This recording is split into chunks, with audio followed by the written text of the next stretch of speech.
amici, buona giornata. Ritornando sul caso di Liliana Risinovic, confermo quanto già dichiarato in precedenza e il fatto che Sebastiano Visentin sia passato davanti in quel luogo, questo non vuol dire assolutamente che sia responsabile.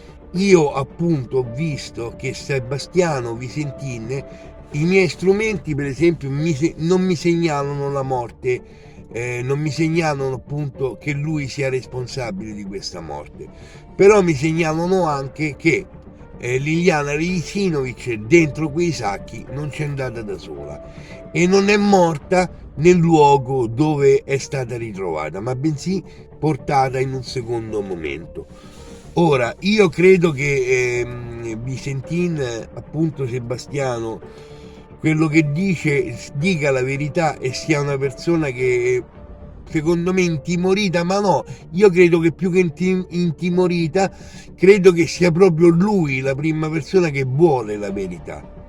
Vuole la verità perché a mio parere lui e Liliana gli voleva bene e no, non è proprio, è inutile che faccia, secondo me la stampa cercano un po' da spingere in quella direzione, però da quello che io ho visto, da quello che i miei strumenti mi indicano, sia la radiestesia sia i vari consulti che ho fatto su questa storia, appunto mi indicano che Sebastiano Visentin non è responsabile e ripeto che da sola dentro la buste Liliana non ci si è messa da sola, qualcuno ce l'ha messa dopo che era morta.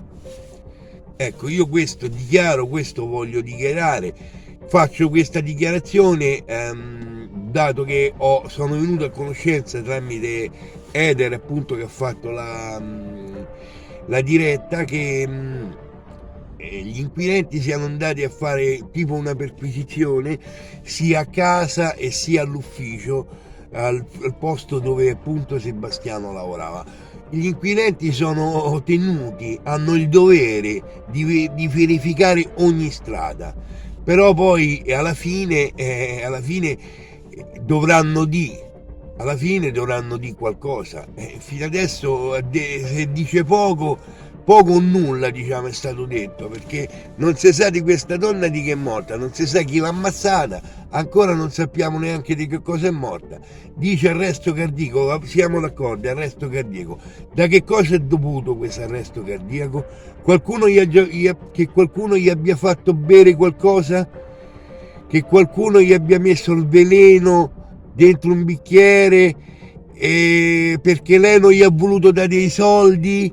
Perché qui secondo me la cosa è una cosa a livello economico. Lei è morta perché a mio parere non ha voluto dare dei soldi a una persona, ma come vi ripeto c'è una terza persona, non è né Visentin né l'amico quell'altro, quello che va a correre, che va a fare footing, è una terza persona e questa terza persona a mio parere non è stata ancora identificata. Ecco. Di nuovo amici, buona giornata a tutti dal Sensitivo all'Occhi di Civitavecchia.